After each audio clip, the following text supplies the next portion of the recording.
नमस्कार, मैं मृदुला श्रीवास्तव सी न्यूज भारत में आपका स्वागत करती हूं। वक्त हो गया है न्यूज आवर का।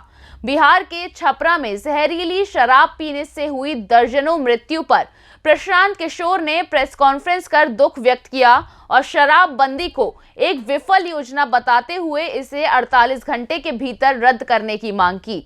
इस दौरान उन्होंने भाजपा, नीतीश कुमार और तेजस्वी यादव तीनों पर निशाना साधा और सबको शराबबंदी की विफलता के लिए जिम्मेदार ठहराया।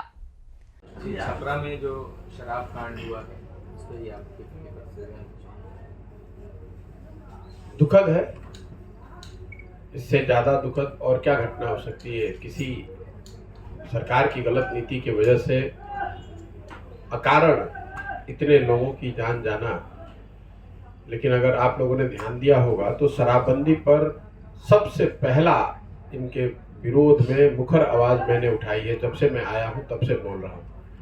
भाजपा के लोग जो आज बड़े एजिटेटेड हैं, असेंबली में, विधानसभा में हल्ला कर रहे हैं, ये तो 5 वर्ष तक इनके साथ बैठकर इन्होंने शराबबंदी का फेवर किया है, उसके पक्ष में थे। तो कोई ये भाजपा के लोग से नहीं पूछ रहा है कि जब आप सरकार में थे तो आपने शराबबंदी हटाने के लिए क्या काम किया। और आज भी पहले ये तो यहाँ जितनी पार्टियां हैं पहले ये तो बताएं कि शराबबंदी पर उनका स्टैंड क्या है। यही काम आरजेडी और तेजस्वी यादव कर रहे थे। जब तक आप विपक्ष में थे तो रोज हल्ला मचाते थे कि भैया शराबबंदी फेल है, और जब आप सरकार में आ गए तो शराबबंदी आपको ठीक लग रही है। वही काम भाजपा कर रही है। जब सरकार में बैठे हुए थे तो शराबबंदी से उनको कोई दिक्कत नहीं थी, जैसे ही सरकार से बाहर निकले तो आप हल्ला मचा रहे हैं। इस तरह की जो घटना कल छपरा में 2 दिन पहले जो हुई है, ये तो समाज में होती रही है। मैं जब मई में आया हूँ यहाँ और मैंने घूमना शुरू किया है तो सैकड़ों की संख्या में लोग बताते हैं, इक्का दुक्का लोग, ये चूंकि एक साथ 30 लोगों की बात है तो मीडिया का भी ध्यान गया है और बड़ा हंगामा भी हो रहा है। लेकिन इक्का दुक्का जहरीली शराब के पीने से मौतें होती रही हैं। उसको स्थानीय स्तर पर पुलिस के द्वारा, प्रशासन के द्वारा दबाया जाता है। चूंकि ये ज़्यादातर गरीब परिवार के लोग हैं, उनकी हिम्मत नहीं पड़ती है, इसलिए उनको इस बात को कह के डराया धमकाया जाता है कि अगर आप जहरीली शराब से होने वाली मौत के विषय में कुछ केस करेंगे तो आप पर शराबबंदी के नियम के तहत, कानून के तहत कार्रवाई हो जाएगी, आपको केस फेस करना पड़ेगा। इसलिए ज़्यादातर परिवार अपने परिजनों के दुखद मृत्यु के बाद उस घटना का केस तक नहीं करते। मैं जब मई से सितंबर तक गाड़ी से हर जिले में जा रहा था तो हर जगह पत्रकार बंधुओं ने मुझे बताया कि कोई ऐसा ब्लॉक, प्रखंड नहीं है जहां पर इस तरह की घटना रोजाना की ये आम बात है। शराबबंदी बिहार में पूरी तरह से फेल है। ये नीतीश कुमार के जिद की वजह से पूरे सरकार की, पूरे राज्य की इतनी दुर्दशा हो रही है। इस मुद्दे पर आप घर घर शराब बिक रही है। मैं तो गांव गांव जा रहा हूँ, आज 73-74 दिन हो गया। हर गांव में मैं जब बात करता हूँ तो लोगों से voice vote, literally voice vote मतलब है, मैं नाम किसी का नहीं लेना चाहता, वही सामने बैठ के दारू पी रहे हैं सब। वो क्या कसम खिलवाएंगे, हम जानते नहीं है। आप कितना जानते हैं नीतीश कुमार को? हम उनके साथ रहे हैं 2 साल घर में उनके, हम जानते नहीं कि उनके इर्द गिर्द जो लोग रहता है घर में जाके दारू पीता है और इनके सामने बैठ के लंबा लंबा बात कर रहा है। जीतन राम मांझी के जो भी नीतीश कुमार को जानता है, उनकी व्यवस्था को जानता है, उनके इर्द गिर्द जो अफसर हैं और जो सो कॉल्ड उनके चमचे हैं, वो सब पी रहे शराब और उनके साथ आप कह रहे कसम में। ये तो हम लोग जग हंसाई वाली बात है कि किसी राज्य का मुख्यमंत्री किसी डिस्ट्रिक्ट के डीएम और एसपी को बुलाकर कहता है कसम खाइए कि आप शराब का कारोबार करने वालों को पकड़िएगा। इसका मतलब कि आपका इकबाल खत्म हो गया है। इसका मतलब एक लाइन में किया ड्रामा का। ये ड्रामा नहीं है भाई, ये उनकी उनका मतलब झुंझलाहट है। उनको समझ में नहीं आ रहा कि करे तो क्या करे। जब आप अकेले पड़ जाते हैं, आप घिर जाते हैं तो इस तरह की बेवकूफी भरी काम करते हैं। या तो आप ओवर ड्रामेटिक हो जाइएगा, तो ये ड्रामा है, ओवर ड्रामेटिज्म है कि भाई अफसर को बुलाकर मंच पर कहना कि भैया शपथ लो या कसम खाओ। या फिर आप झुंझलाहट में वो कीजिएगा जो कल वो विधानसभा में कर रहे थे कि जो प्रश्न कर रहा है उसको कह रहे हैं कि तुम लोग सब शराबी हो गए हो।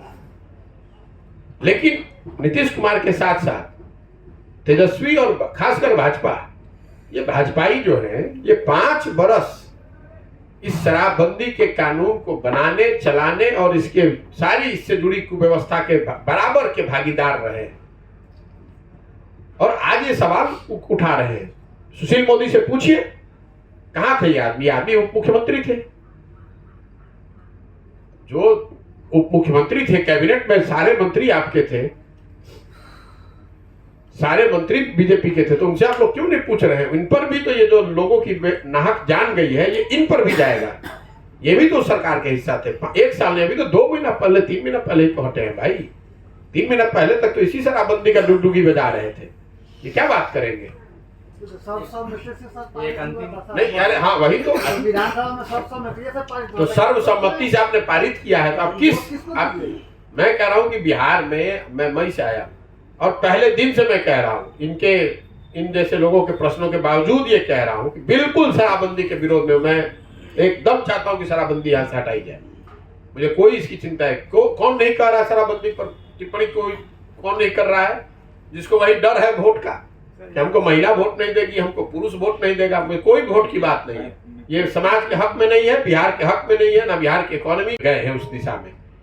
तो आप लोग ये बात ही क्यों उठाते हैं? तो सिर्फ यहाँ माइनॉरिटी को बिहार को देखिए, नीतीश कुमार बिहार के आगे ना सोच सकते हैं, ना पहले सोचे, ना आगे सोच सकते हैं।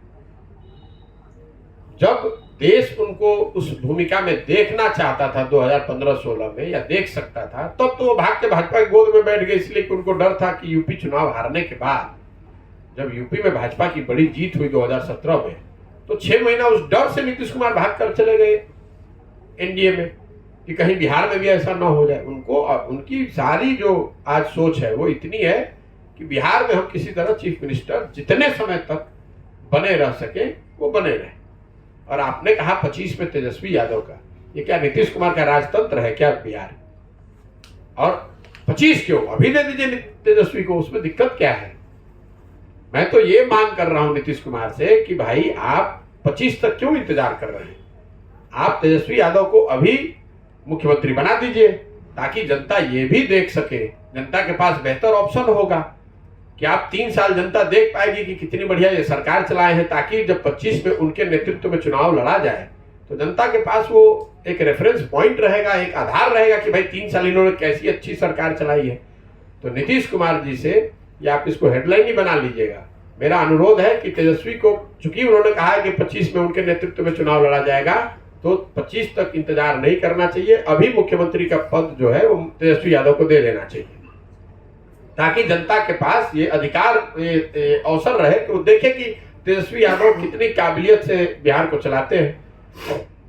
अभी जिन विभागों को तेजस्वी यादव चला रहे हैं, पथ निर्माण, तो पथों की हालत आप देख ही रहे हैं, ग्रामीण कार्य, तो गांवों की हालत आप देख रहे हैं, स्वास्थ्य विभाग, तो स्वास्थ्य तो कितना बढ़िया बिहार में चल रहा है वो आपको दिख ही रहा है।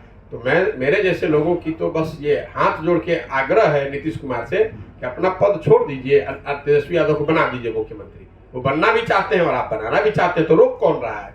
बहुमत आपके पास है, बना दीजिए।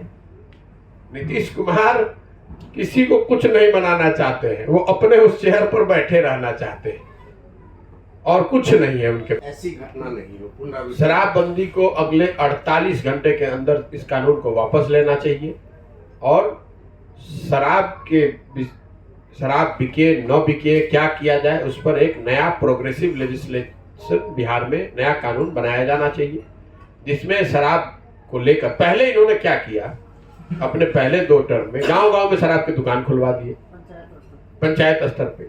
उसके बजाय बीच का रास्ता, जहां आप डंडे के बल पर शराबबंदी लागू न करके एक बेहतर रेगुलेटेड फ्रेमवर्क में शराब की उपलब्धता यहाँ करा दी जाए। जो जिसको पीना है वो टैक्स दे, पिए, लेकिन वो रेगुलेटेड होना चाहिए, ताकि उन जगहों पर जहाँ शराब के बिकने से, पीने से न्यूसेंस क्रिएट होता है या लोगों को, समाज को परेशानी होती है, वहाँ ये न बिके। और जो लोग पैसा देकर अपने घर में बैठकर पीना चाहते हैं, दे, पिए, अपना वो समझे। और सामाजिक स्तर पर जरूर सरकार को प्रयास करते रहना चाहिए, जैसे आप गुटखा के लिए कर रहे हैं, दहेज के लिए कर रहे हैं, कम एज में शादी के खिलाफ कर रहे हैं, जातिवाद के खिलाफ कर रहे हैं, सांप्रदायिकता के खिलाफ कर रहे हैं, ऐसे सारे विषयों पर समाज के स्तर पर प्रयास करते रहना चाहिए, जिसमें सरकार की भी अपनी एक भूमिका है। सर, बिहार सरकार के एक मंत्री का कहना है कि जो शराब कांड में जो लोग मरे हैं, उनको किसने कहा कि जहरीली शराब पीने के लिए? सरकार तो नहीं ना कहने की है। मंत्री के बयान पर हम लोग क्या कहेंगे? किसने कहा है तो मंत्री जी को कहिए कि जरा वहां चले जाए तो पब्लिक उनको बता देगी कि किसने कहा है। मंत्री जी को कहिए कि अपना गार्ड वोर्ड जो है ना उसको गाड़ी से उतार दीजिए और जरा गौवा में जाकर यही बतवा कह दीजिए कि तुमको किसने कहा था पीने के लिए, तो उनको दिख जाएगी कि उनका बयान कितना सही है कितना गलत है। ये सलाह दे दीजिएगा, ये आंसर दे रहे हैं कि मंत्री महोदय को जो भी सज्जन है उनको अपना सरकारी सुरक्षा जो है उसको घर पर छोड़कर गाड़ी से जाकर ये सुंदर सलाह उन लोगों को, उन परिजनों को उस गांव में देना चाहिए जिन लोगों के परिजनों की दुखद मृत्यु हुई है। उनको उनका जवाब वहीं पर तुरंत जनता के द्वारा मिल जाएगा। ध्यान दिए थे कि शराबबंदी से पहले भी लोग जहरीली शराब पीने से मरे, ये कोई नई बात नहीं। मोतिहारी से सी न्यूज संवाददाता नवेंदु कुमार की रिपोर्ट। फिलहाल के लिए इस खबर में बस इतना ही। अगर आप अपने शहर या क्षेत्रीय खबरों पर निगाह बनाना चाहते हैं तो लॉगिन करें हमारी वेबसाइट www.cnewsbharat.com पर और जुड़े रहें दिन भर की खबरों के अपडेट्स के साथ। हर खबर आपके साथ, आपके हाथ।